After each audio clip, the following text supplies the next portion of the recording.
Assalamualaikum warahmatullahi wabarakatuh. Hope you're doing well. We're continuing our deep dive into The Handmaid's Tale, and The Handmaid's Tale has become a cultural phenomenon in America, Canada, even the UK. Okay? And just the other day, I saw another Handmaid's post where a feminist is referencing, like, yeah, the end is nigh for women, without listing any actual rights that are being taken away besides being able to abort a late term baby, you know. But what's important is by digging through feminist literature, feminist fiction, we are able to observe how they think, what they value, what they're entertained by, and Harry Potter, Lord of the Rings, Game of Thrones, books that have had a huge cultural impact are discussed on and on and on. The Handmaid's Tale, book one, and then the second one, The Testaments. I finished both. Um, I think that that'll be a book. This book by this author, Margaret Atwood, will be the text of the women of this time, right? The 20s, the 2000s, the 2020s, you know? So I think it's worth discussing, and obviously Muslim women are going to come across the Handmaid's Tale nonsense as they scroll social media. And so it's important for us to dissect it and really analyze it. So let's continue. Now, remember the handmaidens, Bismillah, they walk around and go on their chores. And Offglen, and they get renamed. Offglen is a woman who walks with our main character, okay? So we're getting into a juicy part in which the story takes a turn, okay? Let's begin. Bismillah. We stand looking at this building, which is in shape, more or less, like a church, a cathedral. Offglen says, I hear that's where the eyes hold their banquets. So the eyes, if you're not familiar, they're like the Gestapo. They are like the secret police. And the handmaidens and everyone pretty much in Gilead fears them, as they should. So it is funny that the eyes have their celebrations in a church cathedral. So she's setting up a sort of situational irony. Who told you, I say? There's no one near. We can speak more freely, but out of habit we keep our voices low. So she's setting up like, oh, women, they can't even talk in public. It's so scandalous. You can see the sort of adoration and fetishization of oppression. The grapevine, she says. She pauses, looks sideways at me. I can sense the blur of white as her wings move. There's a password, she says. A password, I ask? What for? So you can tell, she says, who is and who isn't. Although I can't see what use it is for me now to know, I ask, what is it then? Mayday, she says. I tried it on you once. Mayday, I repeat. I remember that.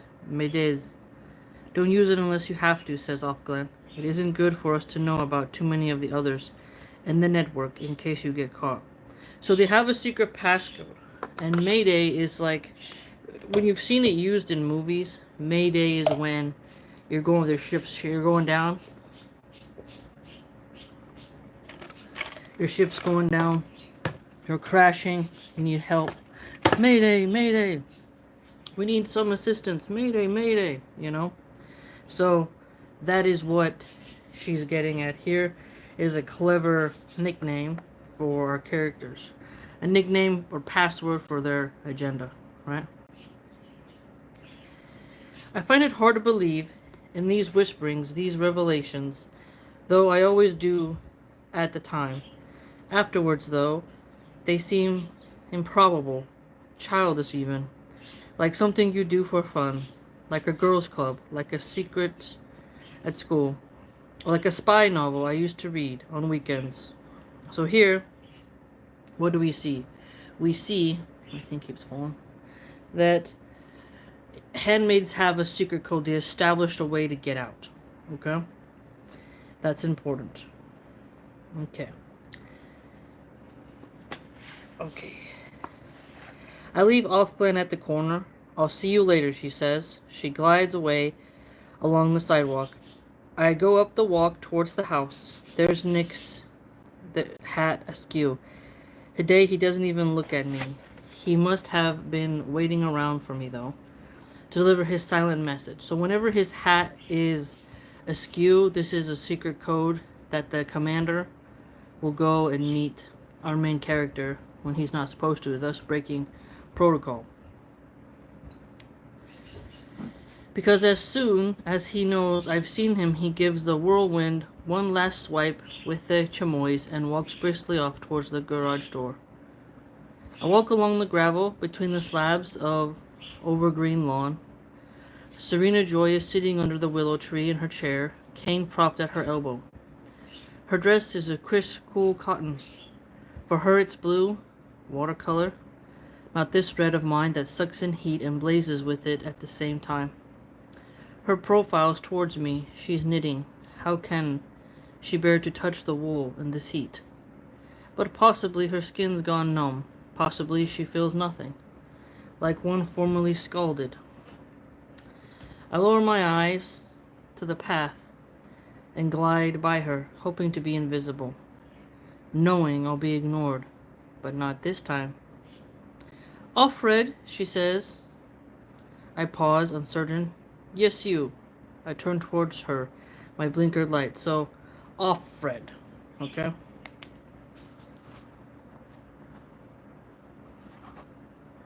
That's our main character.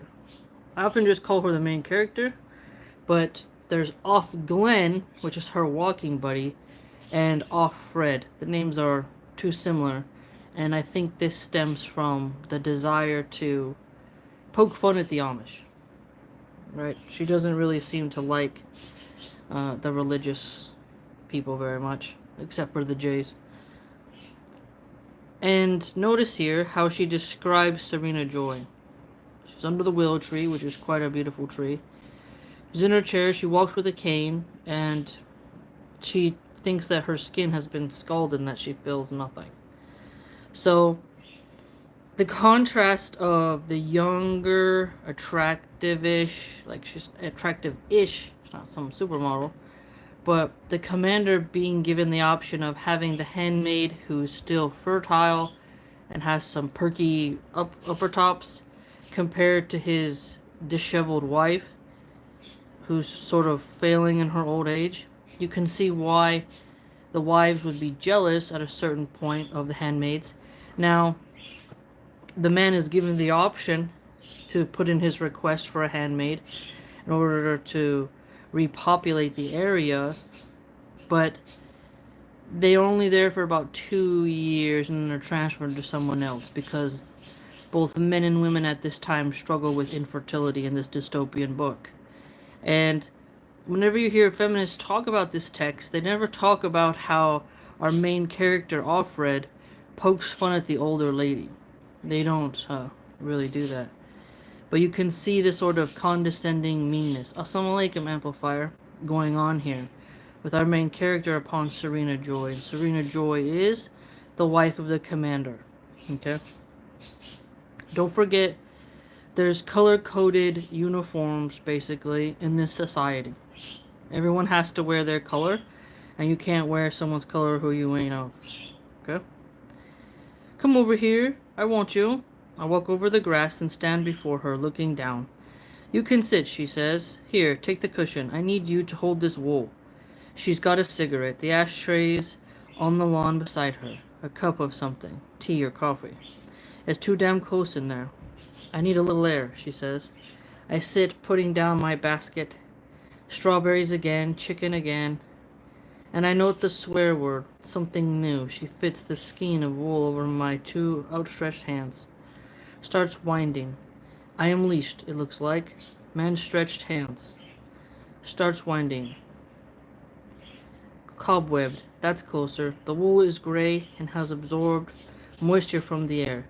It's like a wetted baby blanket and smells faintly of damp sheep. At least my hands will get lanolin. So here, the hands will get lanolin.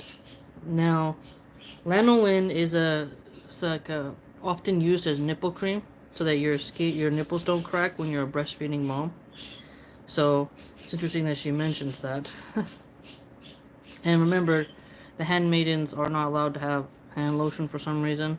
The author just found something petty, to do to make it like, oh, so extreme. But notice that the wives don't offer hand lotion to the handmaids, and that the aunts don't make it so that the handmaids get lotion.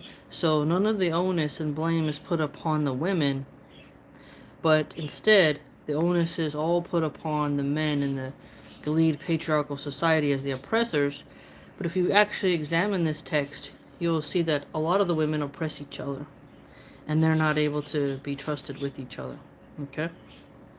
Now, in this scene, you can picture how Serena Joy looks. She's kind of a scruffy, maybe a Joanne Rivers. I always pictured her as someone as ugly as Camilla of England, the Queen of England, who's married to King Charles. She has a very scruffy look. On Netflix, there is The Windsors. It's a parody of the royal family. And the lady who plays Camilla, she has a sort of scruffy cigarette vibe. And that's kind of how I picture Serena Joy. I picture Serena Joy of The Handmaid's Tale as Camilla in real life, and then Camilla in the Windsor Netflix series. That's how I picture her.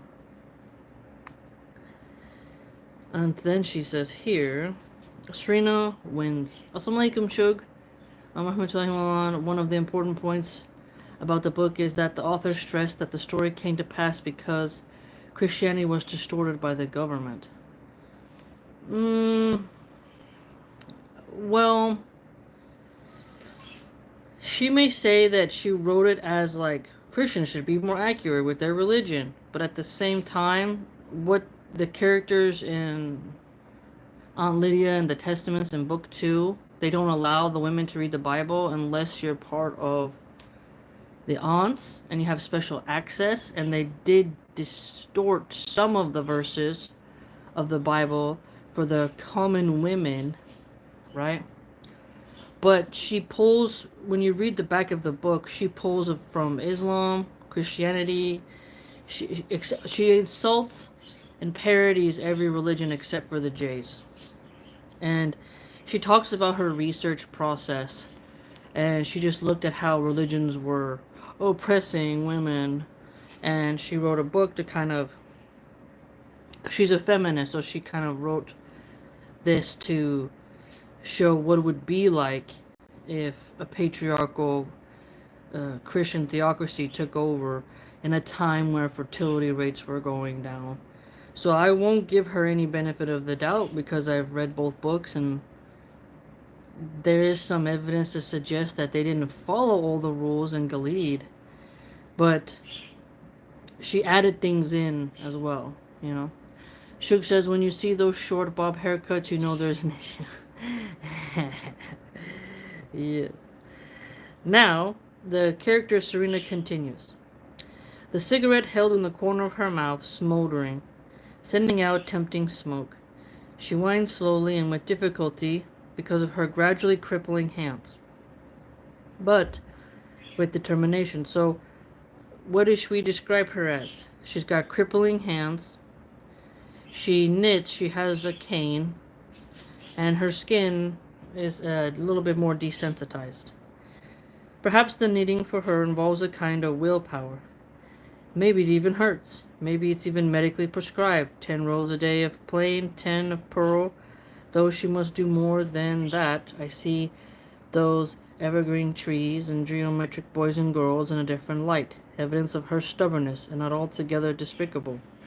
So, knitting is a classic housewife activity, and you do, like my children, my eldest crochets. We have a sewing machine. Crafts. When I've often said that if you're going to be a stay-at-home mom, you need to have some crafts to do, and it's really important to have that.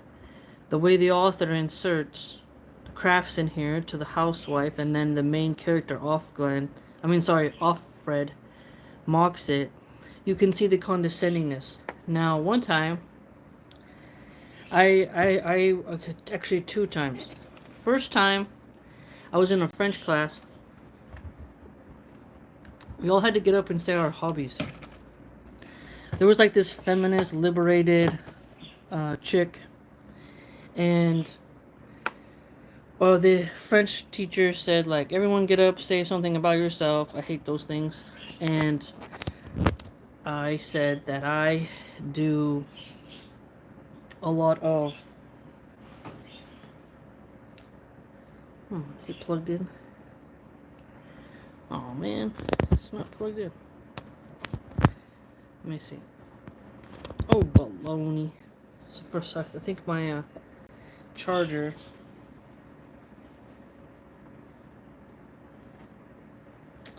I think my charger came unplugged. It's okay, still in the 90s, but I always like to have it plugged in. There we go. Mashallah. Okay. So, sorry, back to what I was saying. So I stood up and I was like, hey, I like to do this and that.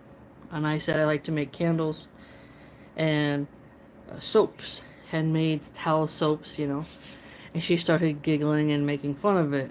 Like, she was like, like she was just being so extra in the class. And she's kind of a more feminist chick, because I went to an area where it's like the majority of the women are liberals, atheists, and feminists. And that always stuck with me. Till this day, I get a little pissed off because I kind of wish I could have just decked her in the jaw. But a lot of feministic women, they're not like the trad Christian homesteaders. They don't really enjoy hobbies. And they look down on it. They think that you should be like some chemical engineer in a lab. Like, they don't have any respect for the home life and homemaking at all whatsoever. And then, if I recall, I had her name was Lisa, and we shared the same geology professor. And she was really good friends with the geology professor. And one time, and she's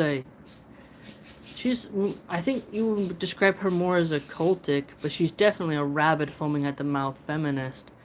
And she looks down on religion. Ironically, even though she's part of an occultic religion, but I digress. The Abrahamic faith, nonetheless, but especially Christianity. And the Christians are famous for having crafts, little things they do for the children, which are really cute and adorable. And she said, children need less crafts and more STEM activities. And she was always very condescending towards moms who were like, oh, let's do these craft activities. For example, if you go on Pinterest and you look up crafts, you'll see all kinds of fun things that you can do for your children. Little unique stuff, like making your own sensory boards and, stuff to keep your kid occupied. But these feminists, when you meet them in real life, they really don't appreciate or respect or honor a stay-at-home wife who's like a homemaker, religious, and does those cute little activities that with the children. It's just not... They're more Cruella de Vil's. They're more like the Maleficent characters, okay? Maleficent, think of like the Angelina Jolie character. More like that. More cruel. And so, it doesn't surprise me that the author has put in knitting as this sort of like thing she's mocking. Like, oh, Serena Joy is mocking. Who even know if it... Like she's mocking her, like, who even knows if this means anything? And, oh, why would you be knitting in this weather? Like, you see the character Offred take multiple jabs at the hobby of knitting. And feminists don't have the same hobbies as... Like, look at Chelsea Lately, Sarah Silverman, Amy Schumer.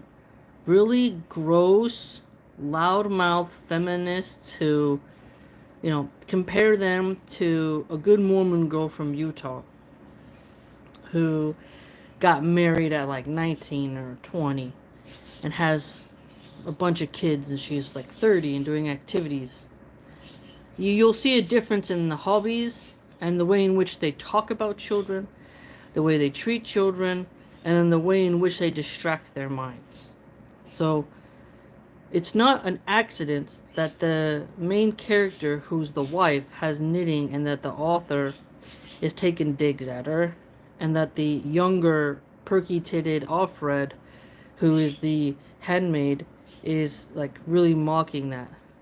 It's a really important contrast and subtle detail that helps us to see the scenarios that are popping up. Okay? And she can do some really unique designs. Geometric designs are not easy. Okay, she continues. My mother did not knit or anything like that. And remember, what did I just say? Feminists are not really into the same hobbies. And our character's mother was a rabid feminist. Okay? So, someone who to the point didn't even like to see her daughter's husband, Luke. Alright? Don't forget what the main character is. Okay? How she was raised and all that jazz. Okay? But whenever she would bring things back from the cleaners, her good blouses, winter coats, she'd save up the safety pins and make them into a chain. Then she'd pin the chain somewhere, her bed, the pillow, a chair, back, the oven mitt in the kitchen, so she wouldn't lose them. Then she'd forget about them. I would come upon them here and there in the houses, tracks of her presence, remnants of some lost intention. The signs on the road that turns out to lead nowhere, throwbacks to domesticity. So, we see even more. Her mom didn't knit, and our little handmaid doesn't really see the utility in that. Yet, the ironic part is, our main character sits in her room all day because she's not allowed to have hobbies. And then one minute she's lamenting that she wishes she had something to do, but then at the same time, she looks down upon the knitting as useless. So, does she really appreciate the joy you get from using your hands and things? Because remember, the wives have access to gardens. They have really nice gardens. The Marthas do baking and other things like that, cleaning, so they're moving. There's a phrase that says, idle hands are the devil's playground. And that the more you don't use your hands, the more you have weird thoughts and things like that. And so, especially for men. But the thing is that if you want to prevent cabin fever as a mom, you gotta do stuff. Now, it's harder when you're pregnant, like when you're in your third trimester, you're 7 months pregnant, and your belly extends out, and you know your back isn't as strong as you feel, and your ankles are swollen, and you just want to lay down and relax. Then that's a different story, you know. And when you're out of your postpartum period, but when you're out of your postpartum period, hobbies become so important for your mental health and your fortitude. And so, if a feminist looks down upon that and mocks it as trivial, or even if men mock it, then they're really encouraging a sort of decay that I think leads to dementia. I think there's a strong correlation they're going to discover in the future between Alzheimer's, dementia, and being non-stimulated, like not having your hands moving. And I think that's why when you see other cultures who still make blankets, who still knit and sew, even when the moms, you know, the grannies, everybody's aging, they still have their wits about them. In America, though, people often just stare at the television and have commercials for pharmaceuticals and fast food pumped into their head, and they get more of a brain rot. And so it's different. Nothing productive is occurring by watching a Domino's, McDonald's, and Burger King commercial and an ad for Cymbalta prescriptions, or something like that. And so keep that in mind when you read this text. Like, what is the multiple layers and cliches and niche perspectives that the author is inserting into the text that describe the type of civilization and mindset of the main character is existing in? Well then, Serena says, she stops winding, leave me with my hand still garlanded with animal hair, and takes the cigarette end from her mouth to butt it out. Nothing yet? I know what she's talking about. There are not many subjects that could be spoken about between us. There is not much common ground except this one mysterious, chancy thing. So what does she mean by nothing yet? Has she gotten pregnant? The purpose of the handmaid is they are surrogates. Now they're not. They're a different type of surrogate. They're a breeding mare. They are there to repopulate. And Serena Joy is obviously too feeble to have that, but she's of the higher. The wives of commanders get have a woman do that. So this is important, where you'll see feminists who will dress up in the handmaid's costumes and say we are, and they always do it when there's an abortion march, okay? Because a handmaid can abort their baby. Their purpose is to have children. And then the women who can't have children want a handmaid. But the funny part is the feminist community is split on surrogacy, right? Now, you could say it comes down to the handmaid doesn't have the choice to say no, but she did have a choice to be put in that position. But either way, some women were captured and they were taken over, and then there's you can have the option of being an aunt. In the second book, we see that the parody upon the nun. You wear a tan uniform, and it's gonna be your life. No kids for you. So the handmaids have, like, if you can choose, where you want to go, even if you are captured. But the feminist community will always frame the handmaidens as oppressed women, but then say that, a rich, wine-drinking, liberal, progressive woman can go to Guatemala and pay a peasant to have her children, right? Kim Kardashian uses surrogacy. Surrogacy is very popular in Hollywood amongst the elite because they don't want to get stretch marks. They don't want to go through the toughness and the spiritual journey of motherhood. They just want to have the cheat code, and they're deeply selfish. They want to rent a woman's womb and then deny that baby the ability to breastfeed with the woman who grew them, and that, it creates a very icy situation for us, pretty much, okay? So the parody and the paradox of feminists supporting surrogacy, not all of them, but some of them, and then using handmaids' iconography in their protests. It's a hypocrisy. Because if you have to be against the handmaids and you have to be against the surrogates, because they're not much different besides the commander impregnates the handmaid and has the wife's DNA and takes no part in that. Whereas in our world, they put the seed of them. I'm not an expert on surrogacy and how they do it, but the baby is not genetically related to the woman growing it. It's a terrible technology that should have never been discovered and should be banned worldwide.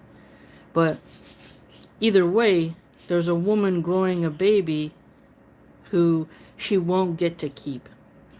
And the baby will be denied the love and spiritual connection to the woman who grew them, and will be denied breast milk. Although the handmaids get to breastfeed longer than a surrogate does.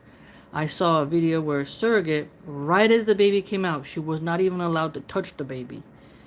And then a gay couple comes in, sits on the hospital bed, and snuggles the baby. And the baby is screaming and crying. The baby wants to cuddle on the mom's chest. It knows the voice, the heartbeat, everything of the woman who grew them. But a gay couple decided, no, this is our prop, this is our doll.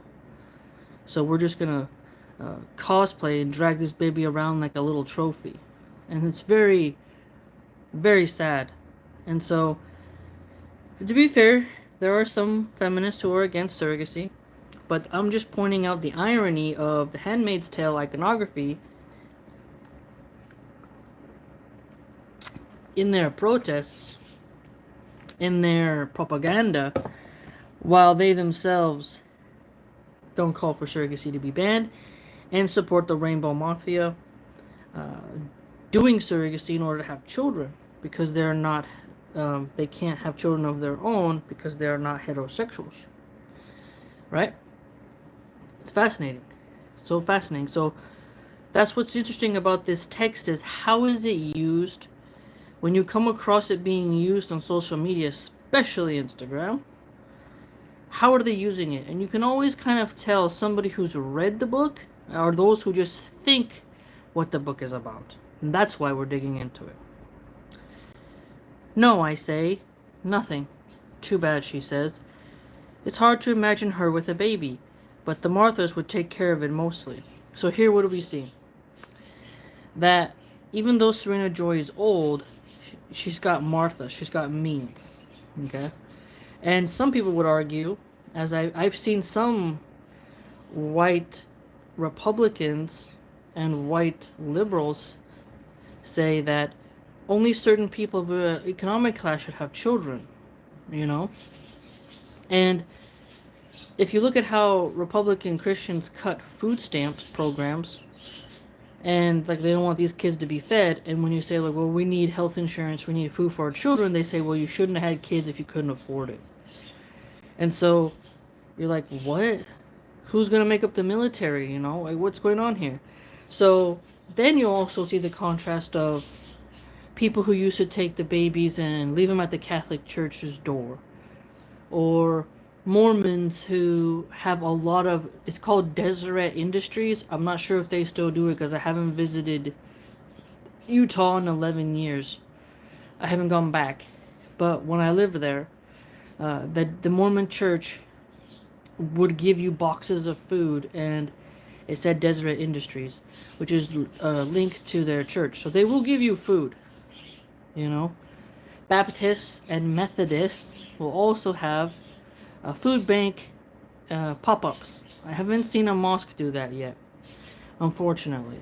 So there's the duality of the Christian community of don't abort your kid if you're poor, but then there's also those who say cut food programs to the poor, which is quite alarming. And so when the author here has it inserted that the nannies would be taking care of the baby, we can see that a lot of liberal women do that. I go to the park with my children, and some of the Latina nannies will ask me, are those your kids? Like, yeah, they're mine. I'm not going to judge them for assuming that they're not mine, because they're so used to the nannies raising the children, while the feminist boss babe career women go out and get what they want. They don't think they're very important as moms. A nanny can do the job because that's how they see it. Now, in the second book, there is a woman who I think she works at a bank. I forget. But she got a sperm donor. And the author is kind of pushing the idea of, as many feminists do, you don't need a man. Just have nannies and get a sperm bank donor. And if you have the money to pay nannies, private schools, and you have your own house, you have your own career, you can pump breast milk at your office chair, you don't really need a man. That is what they argue. And I have seen and read this. And so, with that cultural context, and with the second book, when we read this here, that Serena Joy will be having the Marthas, aka the house servants, taking care of the baby, we can see this is an aristocratic normalization of deferred responsibility. And RFH, very popular radfem on X, who I followed for years, I've archived her posts, she said that it's actually traditional to not raise your kids and for the nanny to do it. And her source for that was highlighting how rich English people, rich white people specifically, with their castles and their estates, often had milkmaids. They wouldn't even breastfeed their own babies, poor little things. And they would always, pawn it off onto the nanny to help. Okay? They're not cooking and cleaning, they have house servants. And that the white women would pawn that responsibility off and were expected to. And you see an example of this in the series Downton Abbey, where Mary, her name was, she uses the nannies. Okay, when her sister dies, they use the nannies, and then, pretty much in Downton Abbey, the nannies are being used.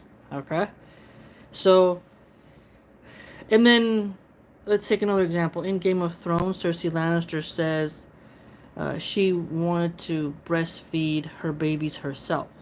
Okay, in House of the Dragon, Rhaenyra uses a nanny as well, sends her kids off away during the wartime. So even in fiction, we see women. And then there was a one called The Empress on Netflix. I think there's 1 or 2 seasons, and it's about this woman becomes a queen of Austria. She has a terrible mother-in-law who's Christian, and they show how much the royals separate the sacred bond between mother and child, and that the nanny supersedes most of the intimate contact versus the mother. Okay? So, what I'm trying to get at here is when the author inserts this into the book, if you look at history, far too many white women in particular, they, whether they're liberal or conservative, pawn their kids off to a milkmaid, a nanny, a daycare.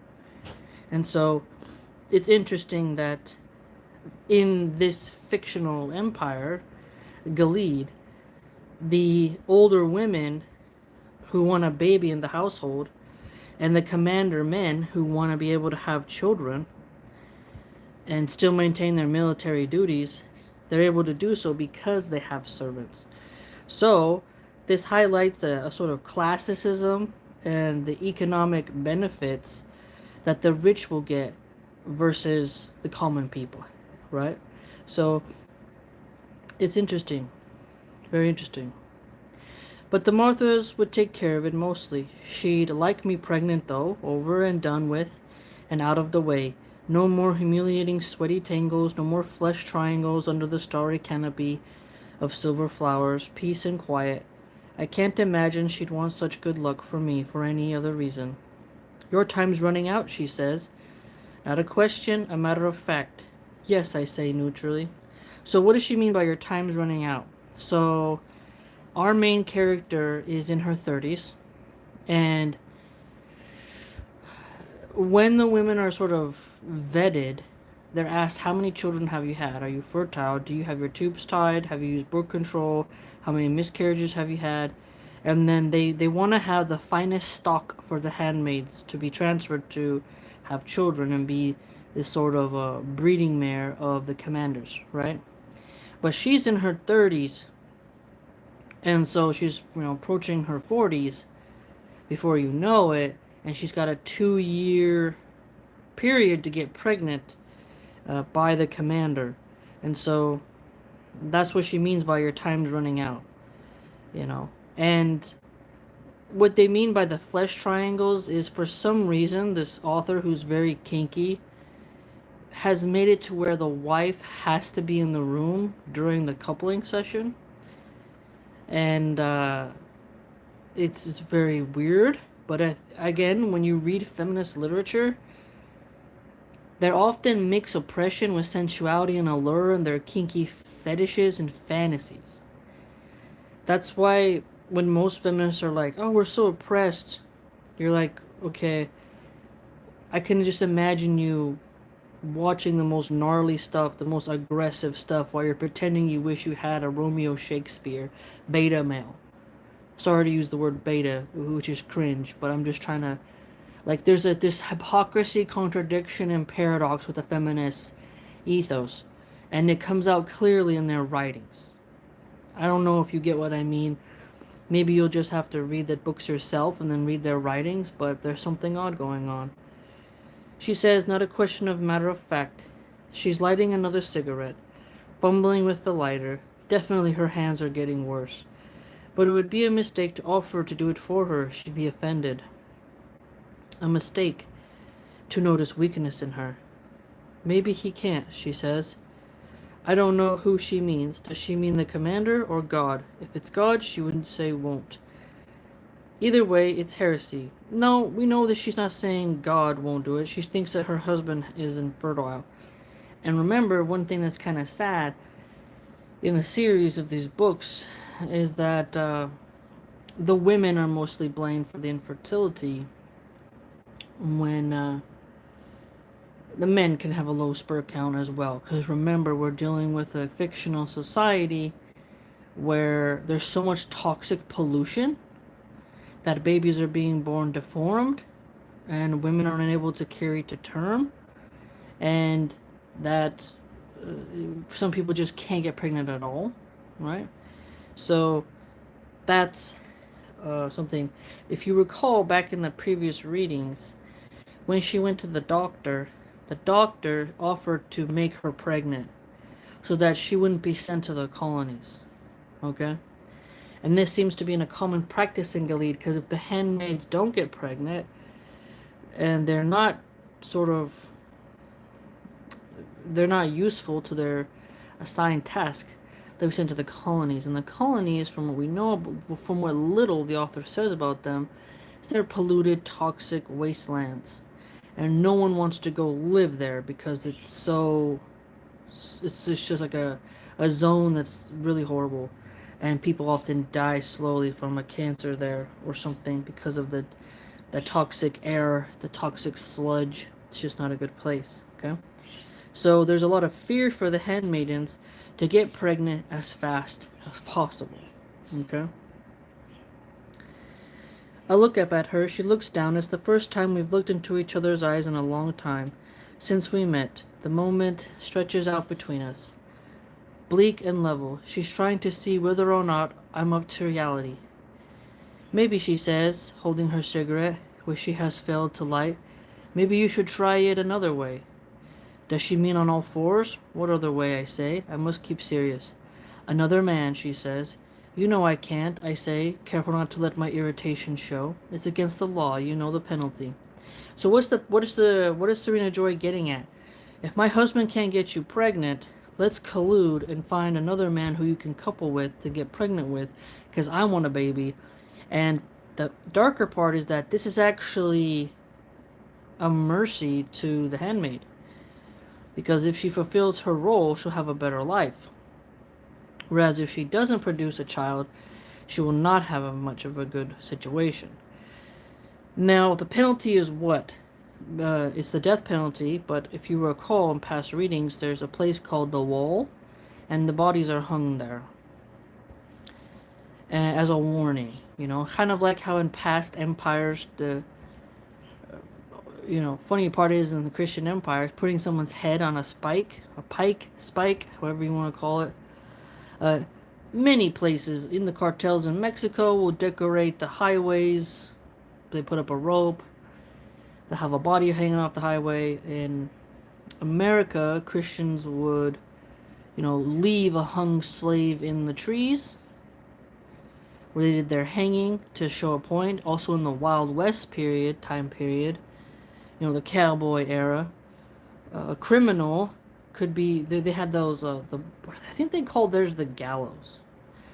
But it's like a platform, and it has a post, and then people can be hung all the same time or individually, but they would leave the bodies there for a little while. And in fiction, you can think about how Ramsay Bolton would flay a body and then leave it up to kind of show people what's what, right? And if you remember the song The Reigns of Castamere, which is something of the song of House Lannister that their men would sing, and Cersei would talk to Marjorie and say like, oh, do you know the story of the House of Castamere? The Reigns of Castamere, what happened to that family? She goes on and then says that Tywin Lannister left the bodies of the house of the members of that house up all summer, and it was a long summer. Okay? So even in fiction and in real life, a leader, a society, a civilization will display as a warning and an admonition to the people to obey, or otherwise you'll end up on the wall or wherever else, right? So no matter what you look at in history, there's always been a group of people sending a message this way. Okay? And so here in this book, we see the feminist has also included that angle of authoritarianism in there. So if the handmaid is caught, and the wife as well, if they are caught colluding, having another man who isn't the commander impregnate the handmaid, they'll end up on the wall. AKA, they'll get the death penalty and their body will be displayed. You know, so that's when she's like, hey, that's a life or death situation. Yes, she says, she's ready for this. She's thought it through. I know you can't officially, but it's done. Women do it frequently, all the time. And so here you see that the Serena Joy kind of knows the corruption. What you get at here in this book is that the commander, Serena Joy, and the handmaids all participate in the black market. They're all disobeying the rules. And in the second book that this author has written, the second part of the Handmaids, the Testaments, Aunt Lydia breaks the rules. And I kind of felt bad because I want to see what the Empire looks like when people actually fall, when they're true believers. She's made everyone not a believer in her story, which for the feminists, they might be like, yeah, rebellion, anarchy, you know, rage against the machine. But as a reader, I want to see the dedicated fanatics. I want to see the fundamental people, the fundamentalists. I want to see the orthodox people to make the story more real, more visceral. But if everyone's a heretic and they're breaking all the rules, your story doesn't have as much potency. But again, she's having the humanistic angle for us that women will disobey the rules frequently by having the handmaids sleep with men other than the commanders.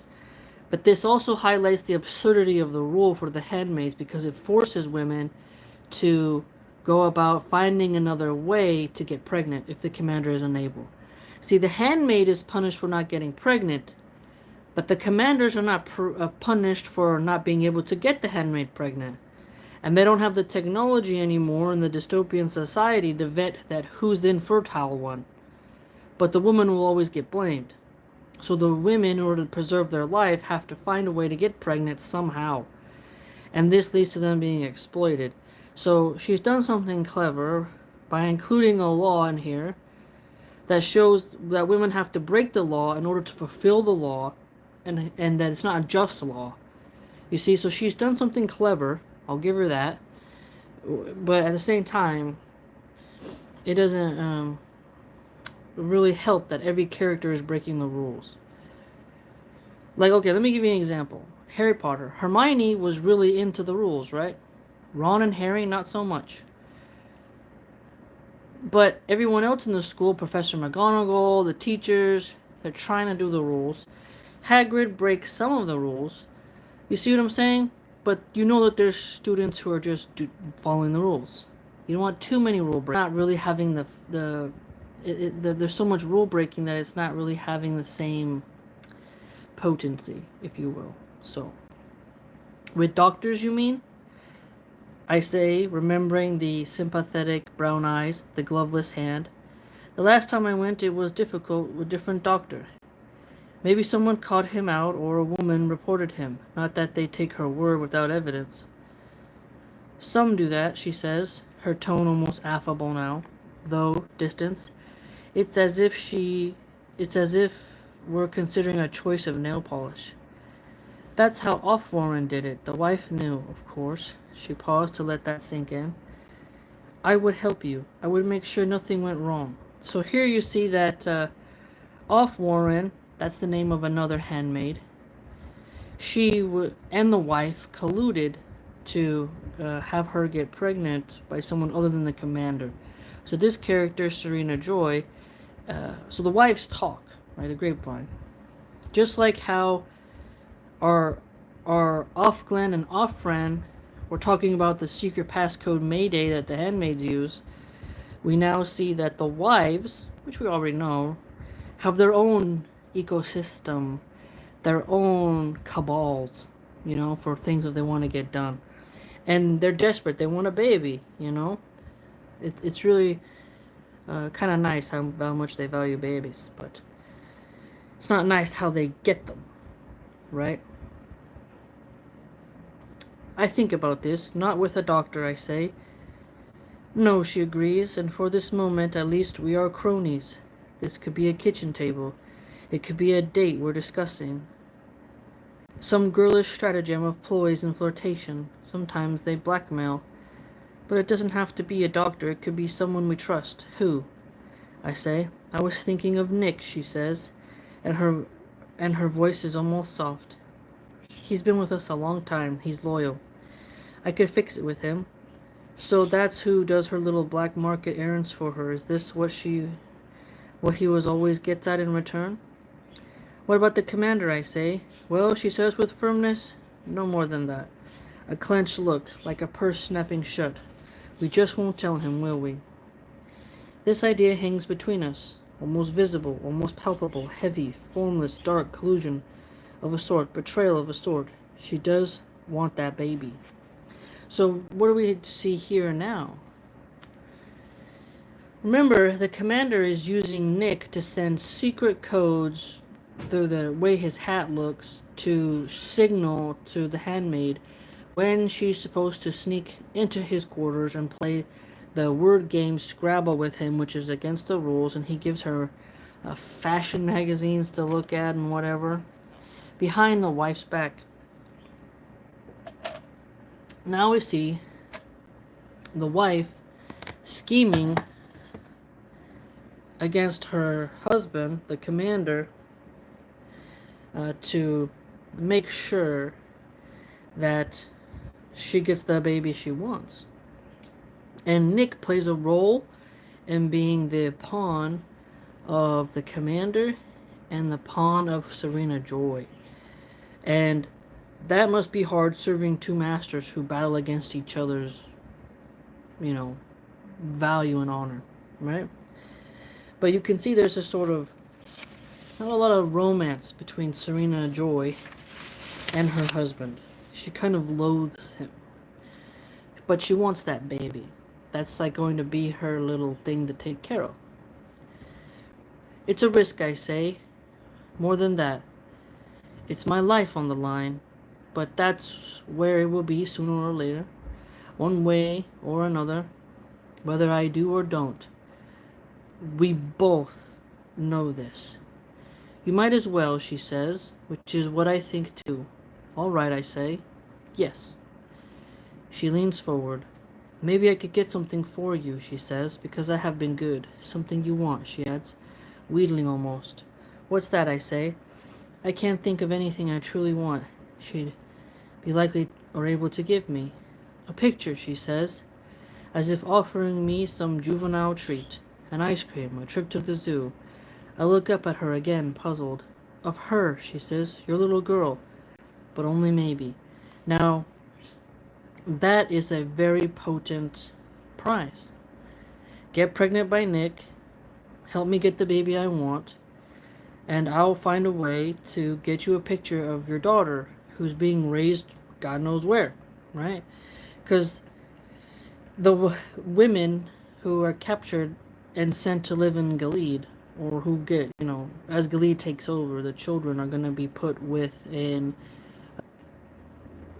nest of Serena Handmaid, because it wouldn't really allow, because wouldn't really allow, because there's a in the second book there's bloodline archives, like the genealogies of the families. Not everybody gets access to those files, and so Serena Joy trying to find a way to get this picture means she's got to do favors for other people in order to get the handmaid the picture of her kid. And so we see a sort of bartering deal going on here in this scene, which is really quite interesting. She knows where they've put her then, where they're keeping her. She known all along. Something chokes in my throat. She says, the bitch, not to tell me, bring me news, any news at all, not even to let on. She's made of wood or iron, she can't imagine. But I can't say this. I can't lose sight even of so small a thing. I can't let go of this hope. I can't speak. There's still no evidence that she knows exactly where the girl is, right? But at the same time, the handmaids are not privy to all knowledge, and the wives are not privy to all knowledge, and not even all the commanders are privy to all knowledge. So it's not fair for her to like really be that angry at Serena Joy. She's actually smiling, coquettishly even. There's a hint of her former small screen mannequin allure flickering over her face like a momentary static. And then she takes the cigarette she's been fiddling with and, a little awkwardly, presses it into my hand, closing my fingers around it. Find yourself a match, she says. There in the kitchen, you can ask Rita for one. You can tell her I said so. Only the one, though, she adds roguishly. We don't want to ruin your health. So, you can see the handmaids are not allowed to smoke cigarettes. And so, by Serena Joy breaking the rules and giving her a cigarette, it's sort of like she's trying to get on the good graces and trying to form a bond with the handmaids. Now, you have to remember, the handmaids and the wife in Gilead, historically, from what we know, it's really hard for them to get along. Okay? It's risky because each one can report the other for breaking the rules, and the eyes, which is like the Gestapo of this fantasy civilization, nation, community, will take them away, and it won't be pretty. So it's a huge risk to be overly nice and break protocol with the wife or the handmaid. Part 32. Now here, I'll skip ahead. We'll see it. This is one that stuck out to me, okay? So, you can see we have a Cora talking. There's a conversation here. A shame making you wear all them pillowcases on your head in this weather. I am surprised she doesn't usually offer me anything. Maybe she feels that I've risen in status enough to be given a match she can afford her own small gesture. Have I become suddenly one of those who must be appeased? Thank you, I say. I transfer the match carefully to my zippered sleeve where the cigarette is so I won't get wet, and take an ice cube. Those radishes are pretty, I say, in return for the gift she's made me of her own free will. I like to do things right is all, she says, grumpy again. No sense otherwise. So here we see that this is where the anti-Islam angle comes in. A shame making you wear all them pillowcases on your head in this way. Now, we know the author is anti-Islam, okay? And she did this clearly. And she doesn't like polygamy either. So, thing is, this reminds me of when I was working at a restaurant, a seafood restaurant, and I was running a tray of oysters to a customer. He was a black guy who was fat, and he had a white girlfriend who was fat. And early in the morning when we first opened, since we're by the ocean, there's still some coolness in the air. I bring the tray of oysters, and he says to me, "It must be hot under there," because I have my hijab on, and we had to wear face masks due to the protocol. And I said, like, man, Muslims in Egypt have it hotter. Lots of Muslims in Africa have it hotter. I said something like that. I can't remember my exact words. But I remember mentioning Africa and Egypt. And I looked at his wife with like a sharp stare, and then I walked away, but I was really angry. You know, the fact that I'm just bringing you your food, and then you say an anti-hijab, anti-Muslim comment out of the blue. I didn't do nothing to you. I wasn't even his server. I was running the food for someone else. But you get this comment towards Muslims a lot. Isn't it hot over there? Oh, it must be hot. And people will constantly tell me as a Muslim, you're wearing bed sheets. You're wearing bed sheets around. So pillowcases are part of bed sheets. So when we have here in the book, the handmaids just wear a simple white bonnet.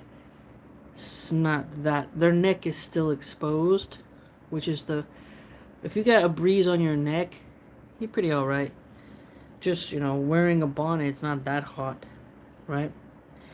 And they're not wearing a niqab or a burqa, so it's like, what are you talking about? You got a lot of more free flow of air. But, subhanallah, she inserts sentences in there that let you know where she stands. And, let me give you another example. So pillowcases, so drapery, loose clothing, right? You can see the angle. Just the other day, I saw a reel. I took a screenshot. I'll post it on the community tab, maybe today or tomorrow, inshallah. But it's on my phone. A woman, she's dressed as a handmaid. Then she undresses, and I think she did it just to show off her body, and puts on jeans, sneakers, and a top. As in the background, it talks about abortion rights, and like there was a thing in there about Andrew Tate. It was very strange. But she was like, oh, look, we're going in Trump's America, we're like handmaids. And she's in the red clothing and the white bonnet, takes it off. She's in her bra and underwear, and then switches to her jeans and a shirt, and is like, and then does the feminist, where they flex their arm. And so she's getting at the clothing choice, right? That you can wear tight, revealing clothes as an empowered, sexually liberated woman, and if you wear loose clothes, it's more oppressive. Meanwhile, when she says pillowcases, if you go back and look at Victorian England and look at what the rich women wore, you see those big fancy hats. You see those weird cages that they'd wear, like those cone-shaped cages they wear around their waist.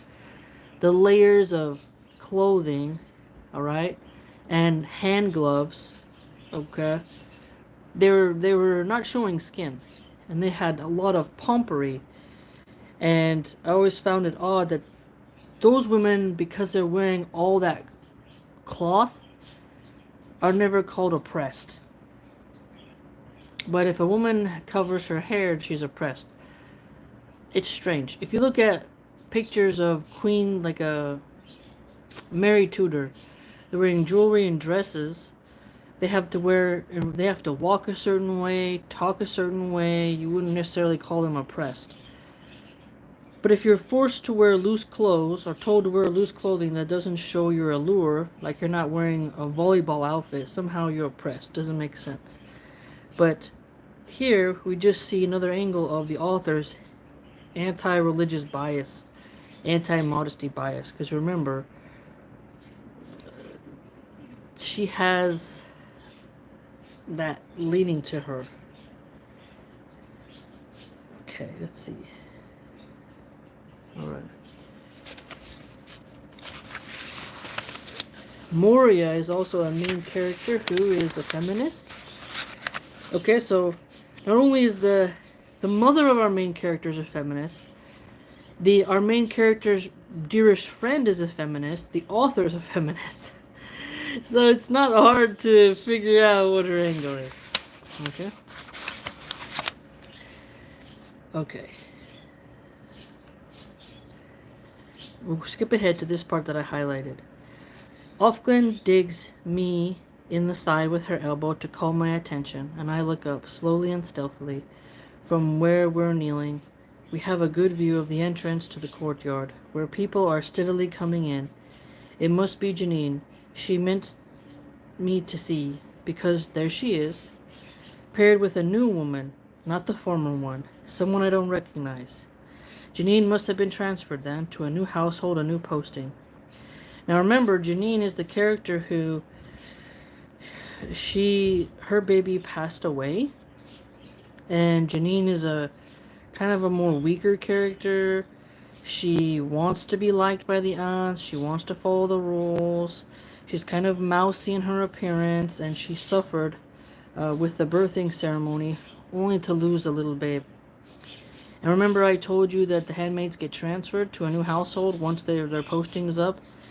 Now she's on to the next one to be transferred and to be impregnated again.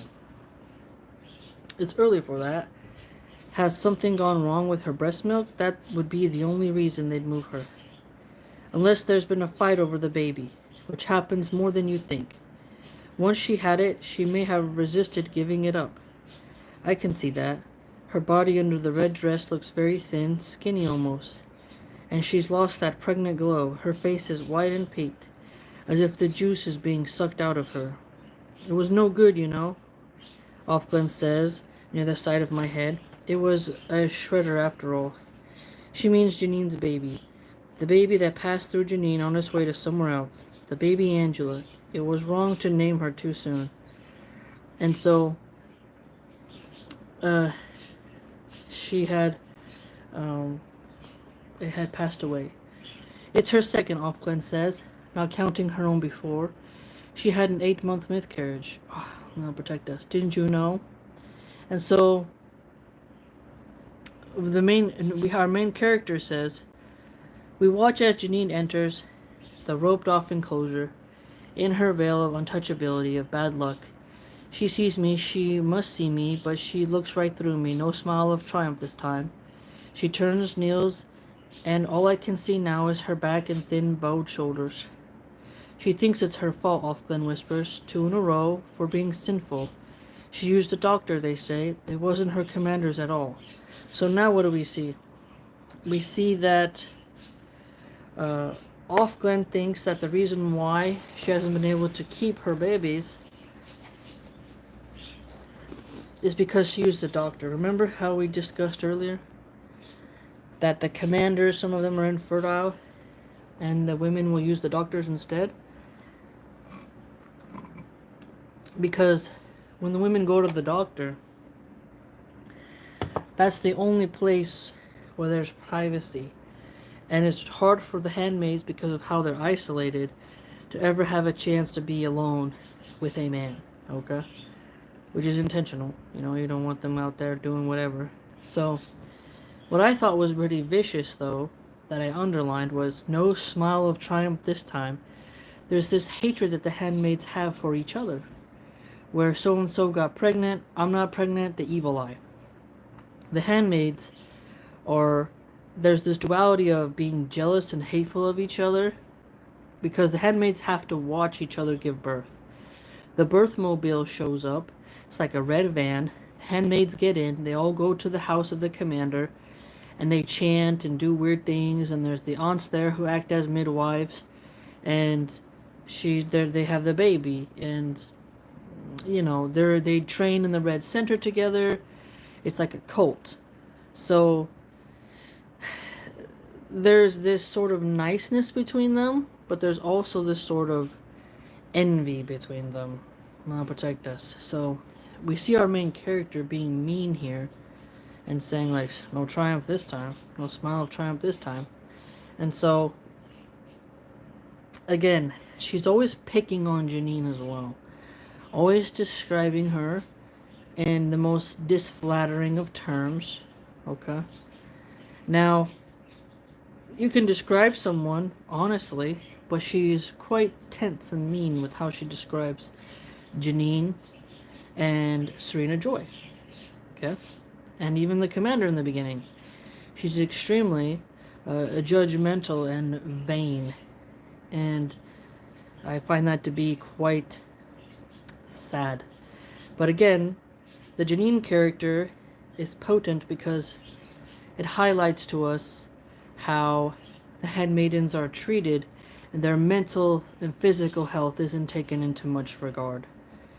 Okay? So that's something that we have to think about. So hopefully Uh, and also this word, it's a shredder after all. So if you have a paper shredder, you put junk mail through it, stuff you don't need, you shred it.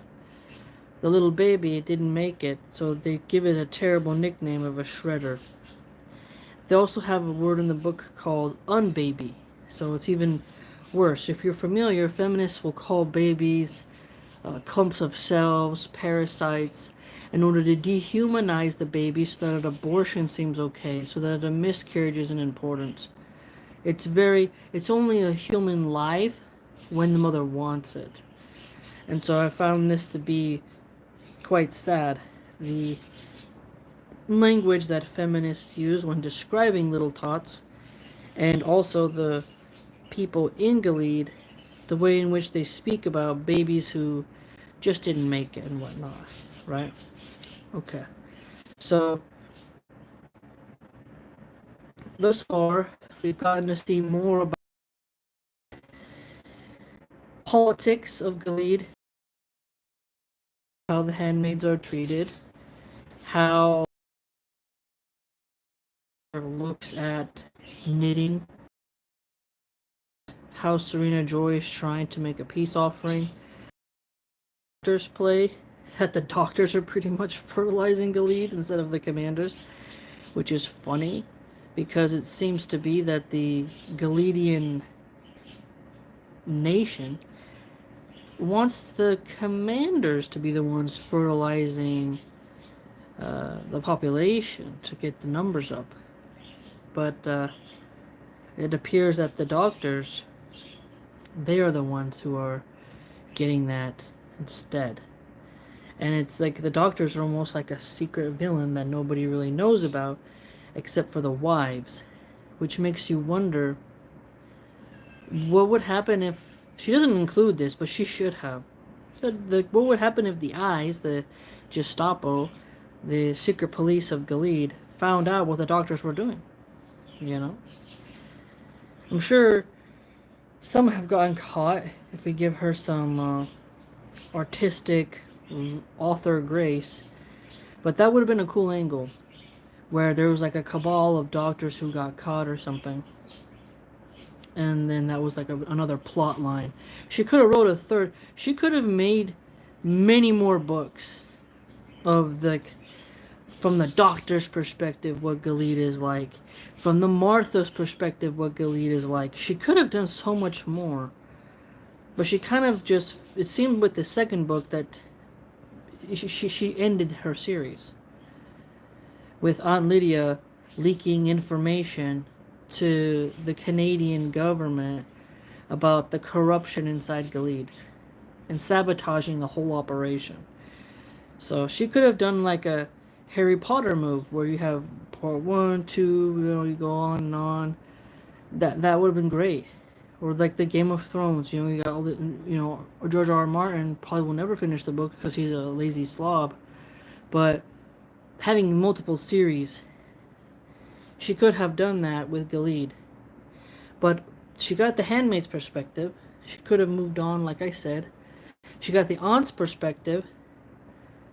She could have done something more with the doctors here, because they're the ones who are repopulating. How are the doctors all fertile? You know what I mean? The doctors are more fertile than the commanders, which is pretty funny. The military men aren't repopulating, but the medical people are. Something interesting there. More health conscious, maybe. Who knows? But let me know what you think. This is a cultural phenomenon, and I think it's important to dig into some key aspects of it, of this book, so that we can see, hey, what's going on here? And when you see a politician especially talking about the series, we can wonder, are they using it accurately? Is fear-mongering? Have they read the books? Have they understood the books? Let's see, right? But again, we don't need to pretend like this author is friendly towards Muslims or friendly towards Christians. She's not, okay? So please like, comment, subscribe, and share. Join the blog, supports the channel massively, and I post a lot of interesting content on there. And until next time, take care.